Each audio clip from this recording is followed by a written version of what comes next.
O nosso programa já está de volta e agora a gente vai falar sobre a importância do direito do consumidor com o nosso especialista no assunto, o doutor Renato Afonso Gonçalves. Doutor Renato, seja bem-vindo, muito boa tarde. Obrigado a você, Jéssica. Um prazer estar aqui com você e com a tua prestigiosa audiência. Muito obrigada, doutor. E você já sabe que pode participar. Inclui nessa audiência aí, manda sua pergunta, seu comentário através da nossa página do Facebook, Facebook/nosso PGM. Se preferir, se utiliza mais o Instagram, é só ir lá na nossa página também, no nosso perfil, ou melhor, @nosso programa. Ou então ir lá no meu Instagram, pode escrever para mim que eu passo também para o doutor Renato, @JessicaNunes_6. E tem o nosso telefone de contato também, o 0 operadora 11 3337 5886. Doutor, o Código de Defesa do Consumidor, ele realmente protege a todos? Como é que funciona?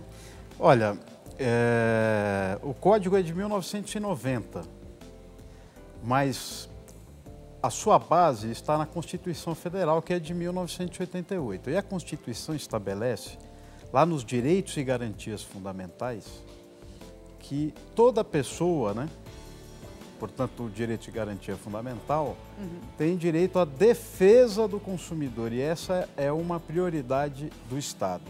O que significa isso? Significa que há o reconhecimento de que em certas relações, portanto, em não todas as relações... Então não é todo tipo de compra? Não é todo tipo de compra. Entendi. Em certas relações, o Estado deve intervir nessa relação, protegendo a parte mais fraca, ou a parte que possui aquilo que tecnicamente nós chamamos de uma vulnerabilidade. Por quê? Porque nas relações privadas, Jéssica, o que se pressupõe é que há um equilíbrio entre os contratantes. Um equilíbrio econômico, um equilíbrio técnico e um equilíbrio jurídico, onde as pessoas podem expressar livremente a sua vontade de contratar, de como contratar e quando contratar. Importante. Só que nas relações de consumo isso não acontece. É verdade. Por que é que importante, não mas não acontece? acontece. Exatamente, porque nas relações de consumo há uma parte que muitas vezes é desconhecida do adquirente de produtos e serviços, ou seja, o consumidor. Ele não sabe certamente quem é o fornecedor, quem é a pessoa a quem ele pode reclamar. Depois, há uma diferença econômica brutante entre um consumidor e um grande fornecedor de plano de saúde, o fornecedor companhia aérea, o fornecedor supermercado. É o que mais reclamação, né, doutor? Principalmente plano de saúde. Exatamente, ou o fornecedor banco. Imagina, você como consumidora do serviço bancário, eu posso dizer que há um equilíbrio entre esses contratantes? Verdade, concordo. Do ponto de vista econômico, a diferença é astronômica. Do ponto de vista técnico, você é jornalista, você é uma pessoa da área de comunicação, você não entende do sistema financeiro. E do ponto de vista jurídico, também você, aposto que você, quando contratou com o teu banco, você não mandou o contrato para pré-análise do seu advogado. Fiz isso mesmo. Você não pôde mudar qualquer cláusula, diria até que sequer você leu o contrato na integralidade. Nossa, doutor, você está sabendo muito da minha vida, hein? Eu acho que na vida de todo mundo. Mas é verdade, doutor, é verdade, isso acontece. Por isso que às vezes fica complicada essa relação do consumidor ir atrás dos seus direitos. Porque às vezes nem ele entende, mas é importante ir. Porque a gente tem os nossos direitos e quanto mais essas pessoas forem atrás, mais resultados elas podem ter. Principalmente quando você compra alguma coisa com defeito e, de repente, aquela empresa não quer devolver o seu dinheiro ou trocar por outra mercadoria. Exato. A gente tem os direitos e muitas pessoas têm que ir atrás deles, certo? Certo. Por isso que a Constituição Federal estabelece que o Estado deverá promover na forma da lei, que lei é essa, o Código de Defesa do Consumidor, a defesa do consumidor. Veja que a Constituição não diz, a Constituição não estabelece, o Estado deverá promover a regulação das relações de consumo. Então, o Código de Defesa do Consumidor brasileiro é um dos mais modernos do mundo. E ele, de fato, é eficiente quando aplicado. Você tocou num ponto-chave. que é as pessoas reclamarem, as pessoas reivindicarem o seu direito. Os problemas que hoje nós temos no mercado de consumo brasileiro não se deve à falta de lei ou uma lei que não regulamenta adequadamente essa realidade. Os problemas que temos diz respeito à atuação do Estado como um sancionador, como um fiscalizador, a grande quantidade de ações que nós temos na Justiça, que acaba congestionando o Poder Judiciário, e muitas vezes aos consumidores que não reclamam, que se sentem impotentes diante de um problema concreto e que não levam esse problema sequer ao conhecimento, por exemplo, da imprensa, dos canais de imprensa que existem nos diversos órgãos de comunicação, né, para a reclamação do consumidor, quem dirá ainda em relação ao Poder Judiciário ou aos órgãos de defesa do consumidor. Verdade, foi ótimo a gente introduzir nesse aspecto, porque assim, eu acho importante o consumidor saber onde ele está pisando. Porque muitas vezes, eu vou fazer uma reclamação. Tem muita gente que não reclama, tem gente que adora reclamar de tudo, né? Exato. Eu tenho meus direitos. Mas às vezes ele comprou uma moto do vizinho dele, de uma forma particular. Nesse sentido, ou até quando você compra alguma coisa de um ambulante, ele está protegido pela lei ou não, nesse caso? Olha, nas relações entre particulares, como é o caso do vizinho, não se aplica o Código de Defesa do Consumidor. Boa. Se aplica o Código Civil.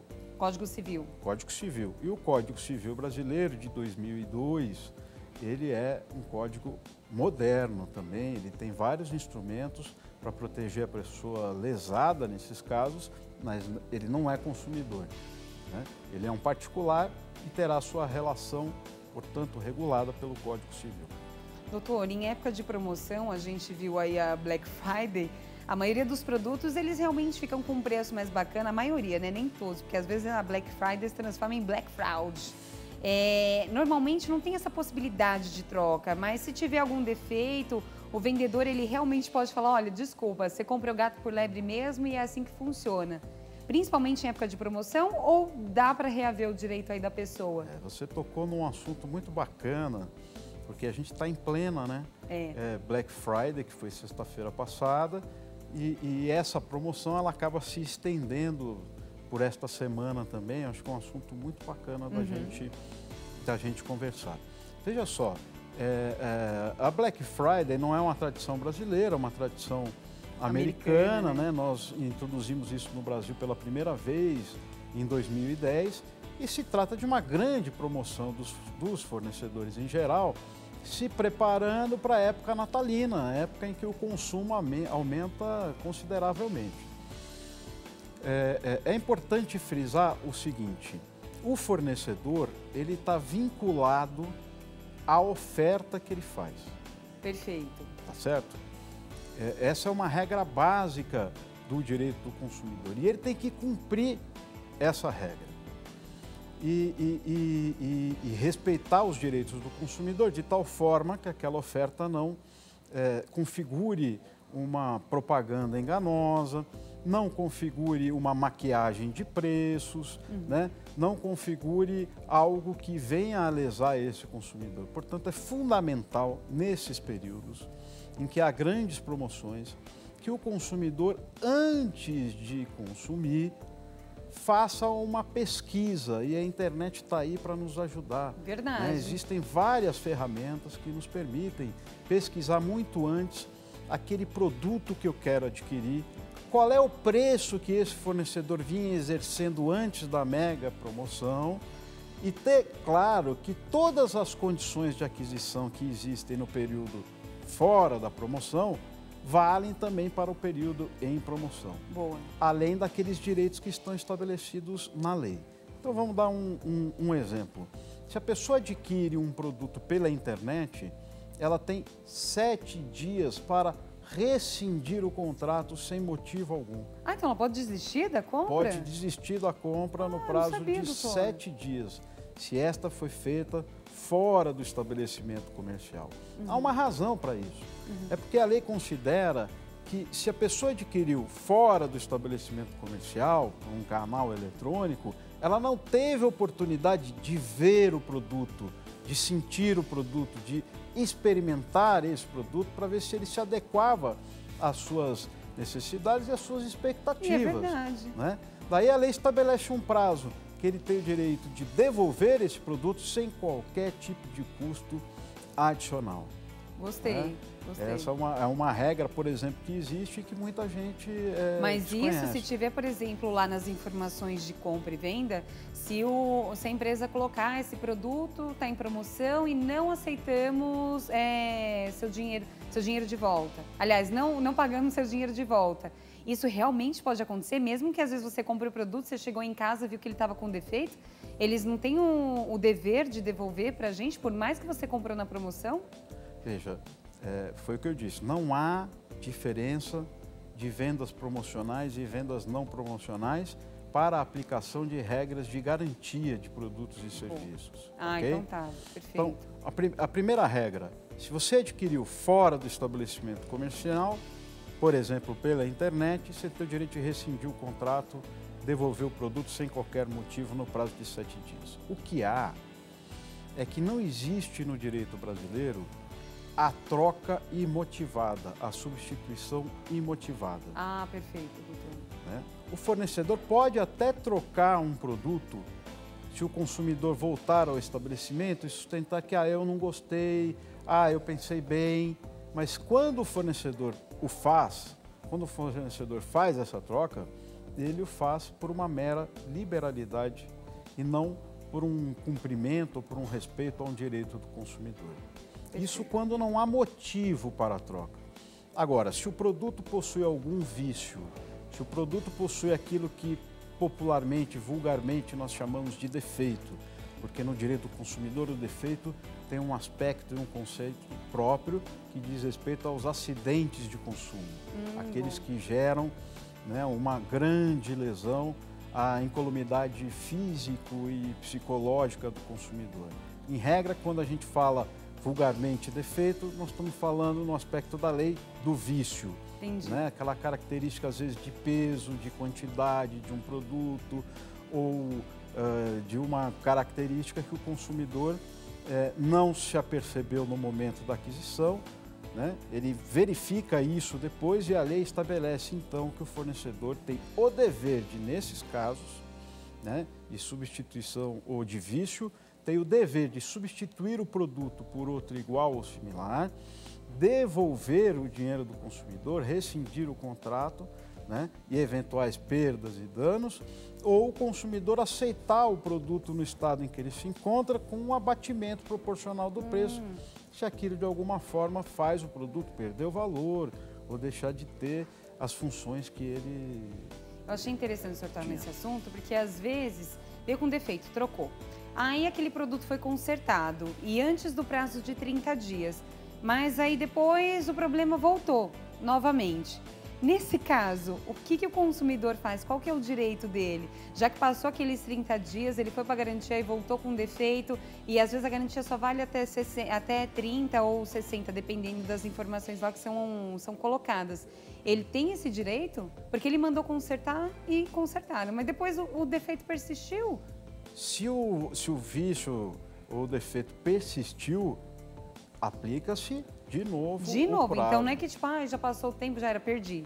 Pode aplicar de novo, ele pode ir atrás da empresa. Pode aplicar de novo. Perfeito. O que acontece é, se esse vício ele acaba surgindo depois do prazo de garantia, né, aí a gente pode ter uma situação diferenciada em que ele surge pelo desgaste do tempo, pela utilização indevida às vezes, indevida às vezes, mas sempre que nessas hipóteses em que o consumidor reclamou o reparo e o reparo não foi adequadamente feito, sempre há de se incidir, nos casos concretos, a garantia legal. Bacana, doutor. Faz o seguinte, a gente tem uma perguntinha de um telespectador. Pode colocar na tela, por gentileza, o doutor Renato vai responder para a gente.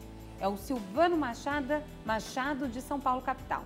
Ao tentar adquirir um produto numa loja, fui cobrado de valor diferenciado, uma vez que efetuaria o pagamento através de cartão de crédito. Está correto, doutor Renato? Não, não está correto. Você pode reclamar aos órgãos de defesa do consumidor, pode eventualmente, até se for o caso, ir a um juizado especial cível, até 20 salários mínimos. É possível acionar o juizado especial cível sem a presença de advogado, né? Você vai ser atendido, vai ser orientado e esse fornecedor vai ser intimado a comparecer à justiça, num primeiro momento por uma tentativa de acordo e num segundo momento esse caso será julgado pelo juiz de direito. Não pode haver qualquer tipo de diferenciação de preço de produtos e serviços vinculados à forma de pagamento. Essa é uma questão própria do nosso mercado, né? Como nós temos incutido na nossa cultura popular a ideia dos parcelamentos, É né? verdade, doutor. A gente sempre pergunta, mas esse preço é à vista ou é parcelado? Esse preço é à vista ou parcelado? O preço sempre é à vista e sempre deve ser o mesmo, independentemente da forma de pagamento. Nossa, tenho certeza que o Silvano adorou agora os seus esclarecimentos, doutor, ficou perfeito. Faz o seguinte, vamos colocar outra perguntinha que tem mais participação com a gente. Pode colocar na tela, por gentileza. É o Lúcio Almeida de Vitória, Espírito Santo. Ele diz o seguinte, doutor, comprei um alimento e após abri-lo percebi que estava estragado. O que faço? No caso de produtos perecíveis, como são os alimentos, você deve, é prudente que você guarde uma amostra, um pedaço desse alimento para salvaguarda de seus direitos, eventualmente se isso for necessário, né, futuramente uma perícia, um exame técnico. Mas não é o caso do dia a dia, né? O que a lei pretende é que haja uma composição entre consumidor e fornecedor de forma rápida a solucionar esse problema que pode acontecer. Então você deve ir ao comerciante que lhe vendeu esse alimento, né, ao supermercado, à mercearia, ao açougue e exigir a imediata troca desse produto por outro. Se eventualmente houve o consumo e esse consumo gerou uma lesão de maior gravidade, uma lesão à saúde, uma intoxicação, então haverá aí a possibilidade de uma proposição de uma ação judicial contra o fornecedor ou o comerciante, eles são solidários, né? Os dois respondem perante o consumidor para a reparação dos danos ocorridos. Gostei, serviu de exemplo para muita gente que eu tenho certeza que pelo menos uma vez na vida isso já aconteceu. Vamos para a nossa próxima pergunta, por favor. É a Juliana Lorenzo de Campo Grande. Ela diz o seguinte, doutor Renato, comprei alguns produtos numa determinada loja que se comprometeu em entregá-lo no prazo de 10 dias úteis. Já se passaram 20 dias úteis e não recebi produto algum. Quais os meus direitos? Nossa, passou o dobro então, já era para ter entregado faz tempo aí. Faz tempo, né? Juliana, né, que é a nossa telespectadora. A Juliana, ela neste caso, ela pode... É um caso muito parecido com o que a gente conversava do Black Friday, né? É verdade. É um caso de oferta de uma prática comercial e o fornecedor está vinculado a ela. Se ele prometeu entregar em 10 dias úteis e não entregou, a Juliana tem algumas opções. A primeira opção, ela pode exigir a devolução das quantias pagas com correção, juros, né, correção monetária, juros e eventuais perdas e danos que ela tenha sofrido em razão da não aquisição desse produto. Ela pode exigir o cumprimento da obrigação, ou seja, exigir a entrega, tá certo? O mais rápido possível e, infelizmente, se o fornecedor se mantém inerte, ela vai ter que ir a um órgão de proteção do consumidor que vai notificar esse fornecedor e que pode futuramente aplicar uma sanção administrativa, uma multa a esse fornecedor pelo descumprimento da sua oferta.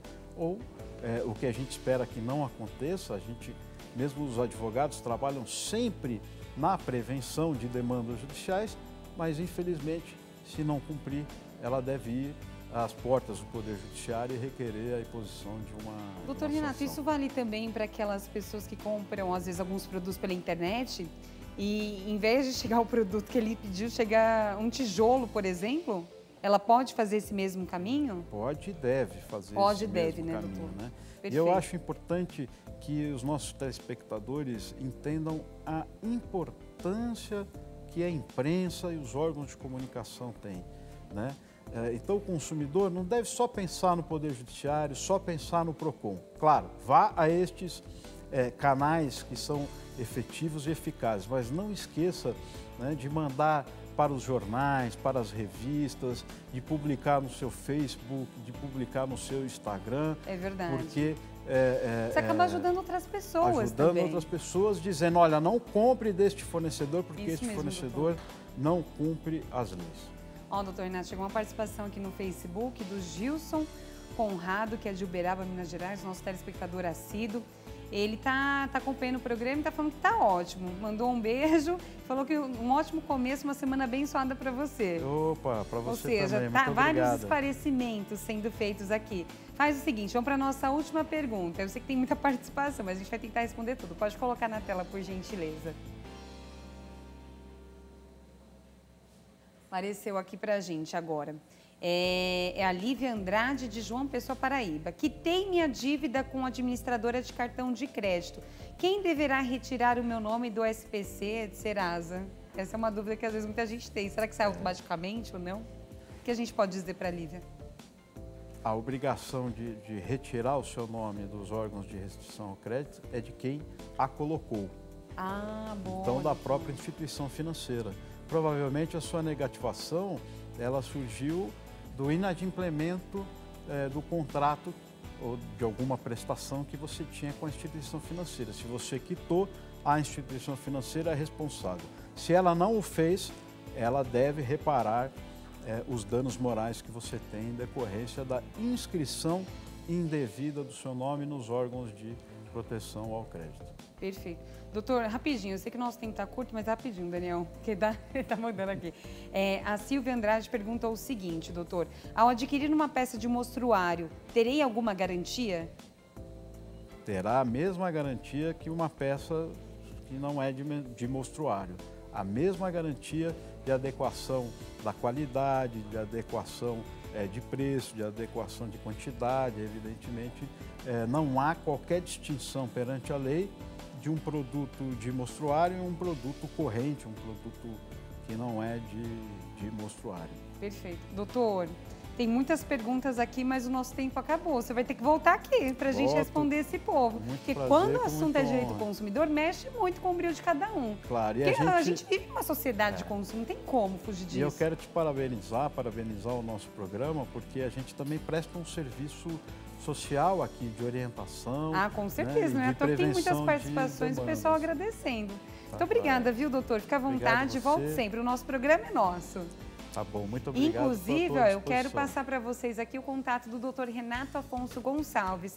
Pode anotar aí, é o 0 operadora 11 3231 3369. Tem outro telefone também, o código é o 11 3214 3244. Se preferir, pode escrever um e-mail para ele, o doutor Afonso responde. afonsogonçalves@uol.com.br. Infelizmente, nosso tempo acabou, mas o doutor Afonso vai voltar aqui, né? Doutor Renato Afonso Gonçalves, nosso especialista em direito do consumidor. Ele vai ajudar a gente a esclarecer muitas outras dúvidas. Desde já, eu já quero agradecer a sua participação, sua audiência. Amanhã eu estou de volta. Eu vou deixar vocês agora muito bem acompanhados com a nossa querida apresentadora Denise Luque com consulta ao doutor. Um beijo e fiquem com Deus.